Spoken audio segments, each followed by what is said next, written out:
Wow, our youth parliamentarian also have, go right ahead. Give the mic, yeah. She can go up close so she can hear. Yeah, so you do have the youth parliamentarians, they, as one already alluded to, that they're looking about changing laws and by changing, amending, making new laws. And I'm really happy that they're here, so go right ahead. Something I also want to say is that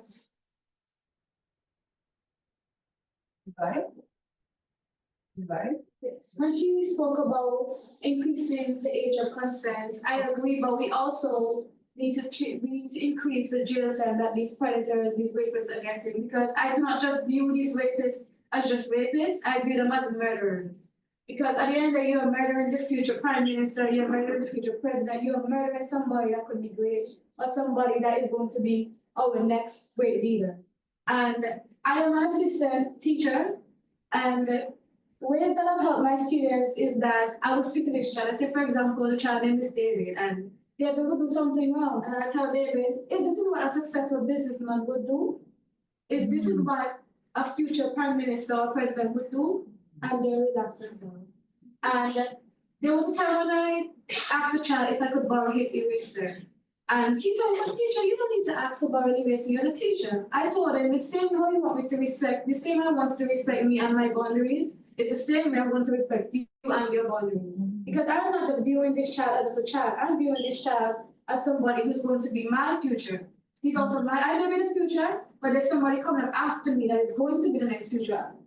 The prime minister, somebody. And I think we need to understand that, and I'm also teaching this child about self-worth and respecting themselves, and that other people should respect their boundaries. Because as an older person, in this, I find that within the older generation and the new generation, they're lacking boundaries. Where one feels that they know better, both generations feel like they know better instead of taking the time out to respect one another and having boundaries. I'm not just older. For me, I'm older than that.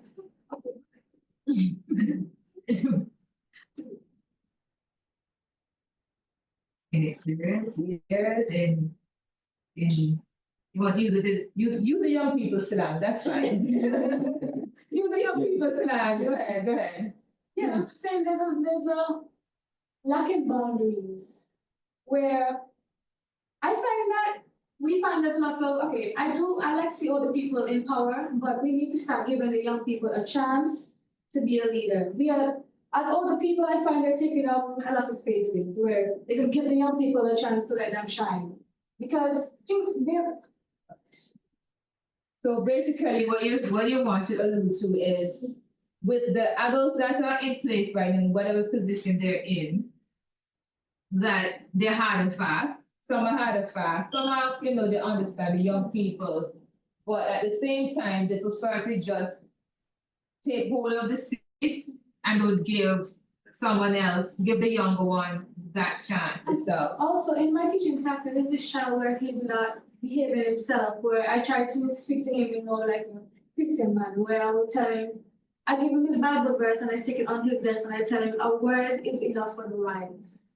And I make him repeat it. Because I'm trying to show him that he's a very wise person. And wise people would never act away in that type of manner. Because I'm respecting my future as well. And that is a good thing what you're doing, because you're looking on the future, you're not looking about yourself. So you're speaking growth languages. So even if they may not remember the full scripture verse or a quote or a theme, but something in it will remind them, oh, my teacher said that I am strong. But don't remember the full quote. Oh, my grandmother, my aunt, whoever it is, they said that I am wise. But they don't remember what the full word is, but they say, oh, I'm wise. So it helps change the behavior so they can have a better, better character. So this is where yourself, those under you, and even us that are on this panel, we start to speak these simple languages to them. Because right now, we see a lot of our young girls who are running away from home, and They just want to hear, I'm fearfully and wonderfully made. I'm wonderfully made, I'm beautiful. You don't need to have all the cosmetics. You don't need to be like certain celebrities on TV. They're only doing that because they want money. You don't need to do that body count.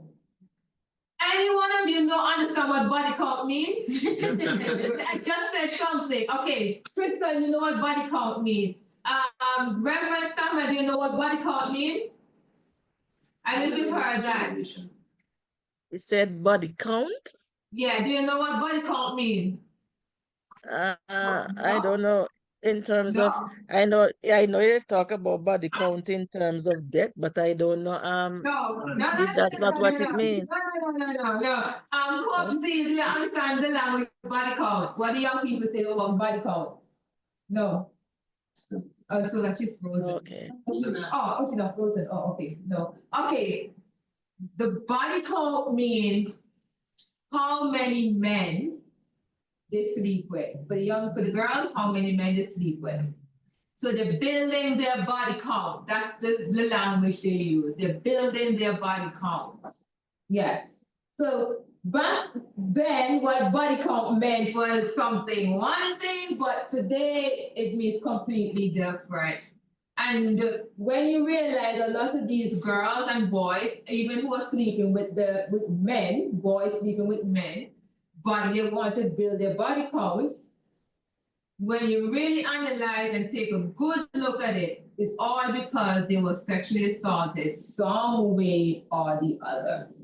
That's it. That's what it is. I also want to say there's many men that's in their 30s, 50s, and 60s that are telling these young boys that it is okay for a woman. These men are supposed to know better, and they're telling these young boys that it is okay for a woman to sexualize you or for a woman to rape you. Right, and that's exactly what one of the panelists even mentioned, that it's honestly wrong. That should not be normalized. It is wrong. Go right ahead, and then I'm going to bring it into. I was not like legally and in society, we try to downplay molestation and sexual assault, like, oh, at least they didn't rape you. And I feel like that is completely wrong. Because the same way that it physically and mentally affects you getting raped, it can physically and mentally affect someone who was molested or sexually assaulted. Once someone forces themselves past your boundaries and touches your body in a way that you don't like, it can mess you up. It doesn't matter how. And I feel like that's something we also need to get people to understand. Stop downplaying. Stop telling people, oh, at least they didn't rape you. Like, it's not right. At the end of the day, it's the same thing. You're being affected the same way mentally and physically. Right, that is true. I'd like to jump in on that. I have a legal background, and what you say is correct. There should be no differences in understanding. If someone comes to you and just touches you, whether sexually or playfully, it's considered a physical assault.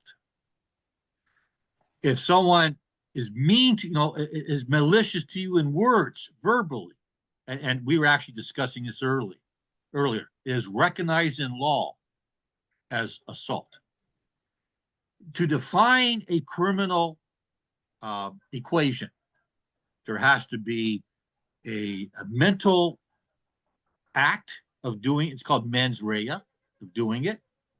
There has to be an action, which could be physical or verbal, which is called actus reus. And then there has to be a harm. So if you're feeling a harm or a damage, that's it. And the person who determines the extent of that damage is you. And there's a subjective test and an objective test. The subjective test is, again, I'm going to use Jane as a name. Jane, did you feel you were harmed in your own feelings? Did you feel harmed?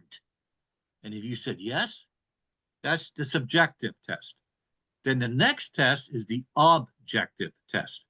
Would a reasonable person, a stranger who was familiar with the circumstances that Jane is describing to us, would that objective person feel that there was a harm?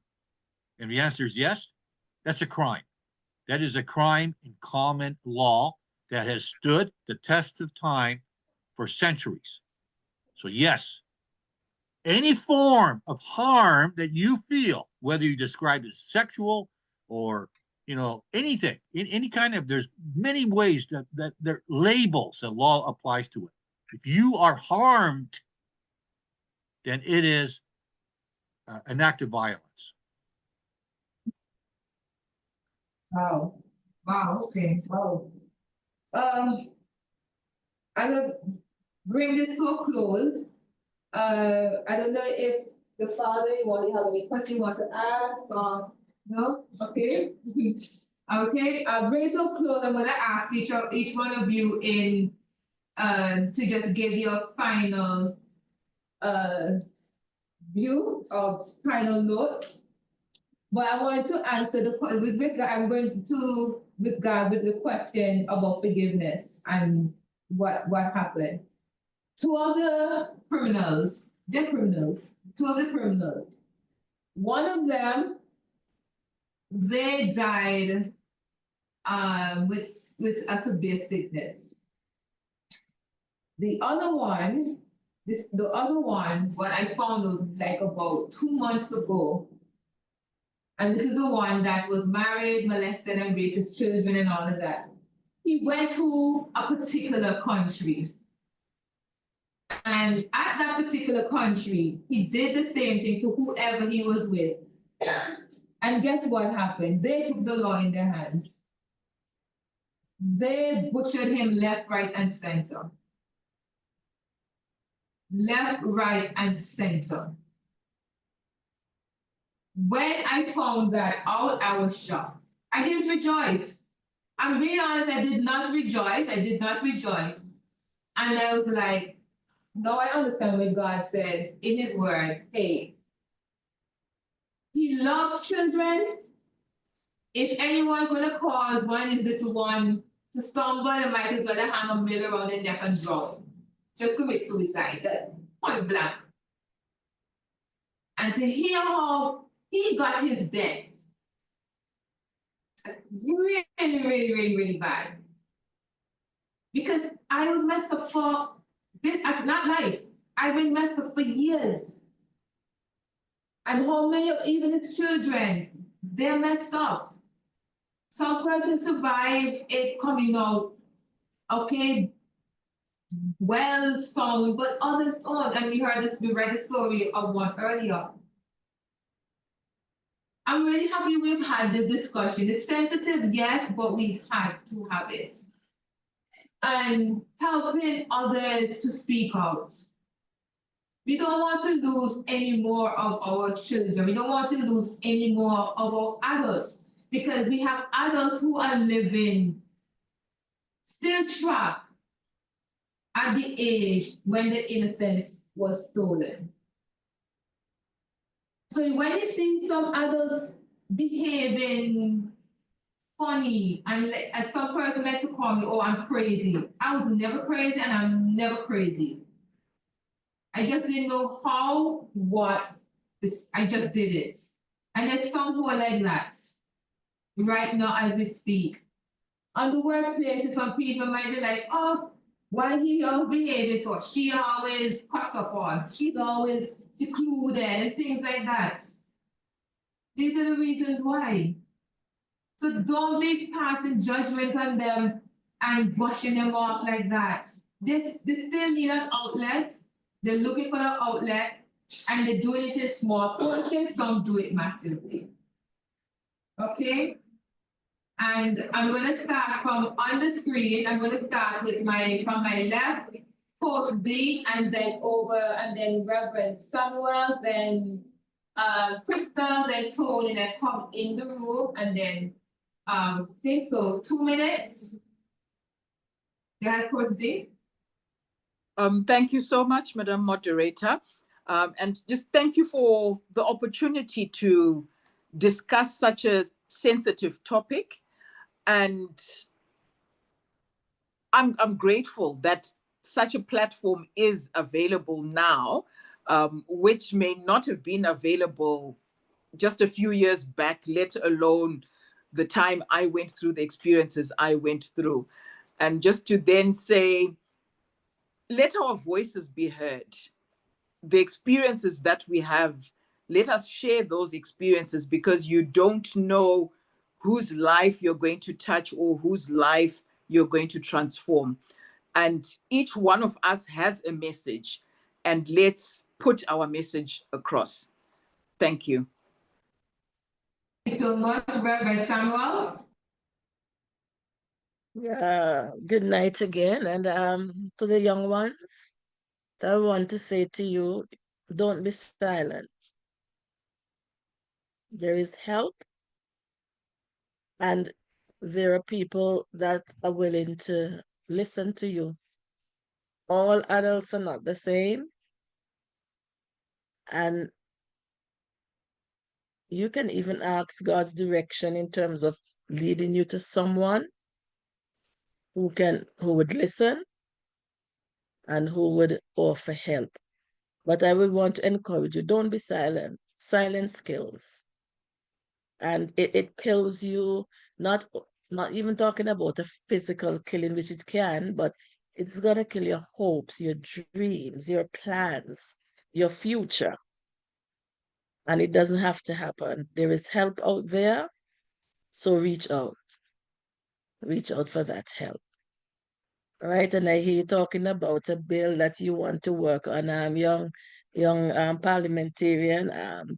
That's a good idea. Continue to work on strengthening and building that bill in terms of raising the age of consent. At a time it used to be higher, they took it to 16. So it would be good to get it back up to the same 18 that you can vote and you can do all the things. So I wish you success in that endeavor as well. So everyone have a good night. And if you celebrate Easter and resurrection and all of that, have a good resurrection weekend. Thank you, Reverend Samuel. Okay, to Crystal.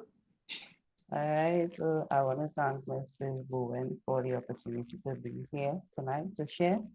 And I want to also commend all of you who would have shared your stories. It's a big healing that would have taken place here tonight or today. And I commend you all for sharing your stories. And in looking at this issue, we need to deal with it in a holistic manner. We need to deal with it mentally, spiritually, and as a society on a whole, because it affects every single one of us. And moving forward, I would like for us, to look at the legal aspect as well in terms of the perpetrators. There is all, for those who have been convicted, there should be something in place to help them heal as well, because we all know this is a cycle that has been going on from one person to another, and really and truly, the perpetrators also need help. So I need us to keep that in mind. Yes, it was a gruesome thing that they would have done, and there are consequences for their actions, but we need to offer some sort of help and healing for those. Thank you. Thank you so much. Distinguished Toastmaster Tony. Well, there's justice by the law, and then there's fairness according to our social values. And so, and our society, our values change, but sometimes the law doesn't. Justice and fairness should be like this. It's trying to be like this, but the path keeps on moving. There's this gap. So who changes this gap? It's usually the voice of the young, from century to century to century, by raising your voice, expressing your passion, because you are unstoppable. Okay. It is up to you. The future, the present and the future is yours. Justice, fairness, the gap will close because of you. So you are answering the call to action. You are telling your stories, which is amongst the most powerful thing our society can do. Use your social circles, use your voice, use your passion. And for the sake of me, my peers, my generation, and your generation and future generations, it is up to you to close the gap. You'll never get there, right? But you're going to close the gap where justice and fairness can come together. Thank you for who you are and for what you are doing. Thank you, and I'll go over to Mr. Gordon All right, wow. in 2 minutes, and then Yeah. after you it will be Mr. Matthew, and then one of the youth parliamentarian. Okay, yes, I'm gonna try to make this quick, but I just want to say, this was fantastic. I learned so much tonight. I want to thank each and every one of y'all. This was great. And especially the young people, it was great getting input, you know what I mean? Because you normally, yes, you know what I mean? I would have not thought, you know what I mean? This is, you know what I mean? I just have a different view now, you know what I mean? A different view, you know what I mean? Wow. This is powerful, but you know what? We need more of this. Yes, I mean, we need more of this. But then when I think it was you were speaking, what dropped into my spirit was that there is a parenting conference. A lot of people out there are parents and they have no idea. You know what I mean? And I think that we need that, right? Adults. Yes, like say, society has always blamed the young people. Oh, he and she, you know what I mean? But the parents, look, we have dropped the ball big time. And it's time that, like as this young said, it's time for adults to take accountability, right? Accountability. Yes, you know what I mean? And also, is that, okay, basically, everyone needs to come together, you know what I mean, and to try and fix this issue. But the last thing I want to say is that, don't forget the spiritual aspect of it. Don't forget it. Everything starts in the spiritual and manifests in the natural, correct? And the devil comes to steal, kill, and destroy. What he loves to do, he likes to put us against each other, parent against child, you know what I mean, and back and forth. When he is the true enemy. You know what I mean? And so we need to don't forget that the root of all evil comes from one place, you know what I mean?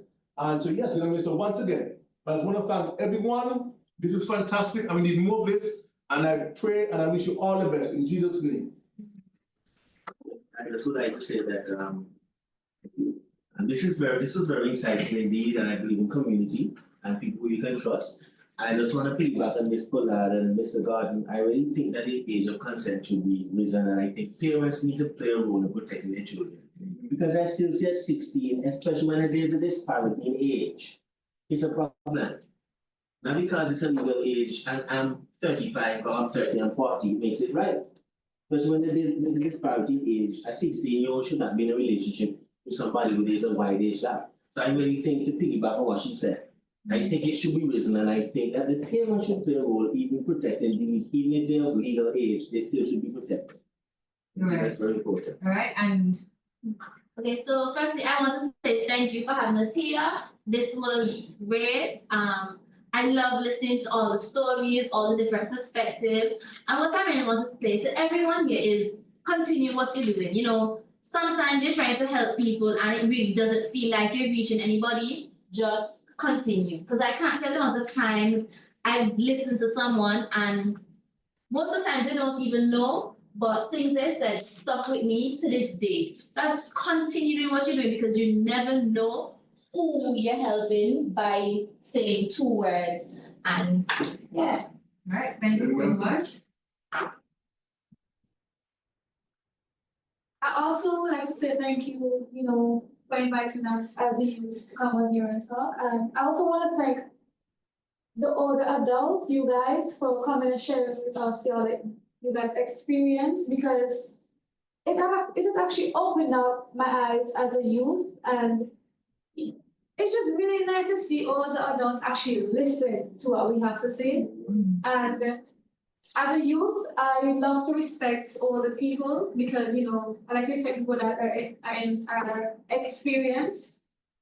And I just want to say thank you guys so much because it just means a lot. It's like, it's just nice to just have all the people or all the adults just listen to what we have to say and Thanks, wonderful. And I will close with something from my book, Stolen Innocence, Tale of Survival, which can be found on Amazon. And I'm going to end in saying this. Be kind and sympathetic to those who are silently or loudly recovering from these events that they had no control over. I beg, plead, and urge you to give careful thought to your ways and let God put a watch over your mouth when speaking to victims. I don't like saying victims, but you're a survivor.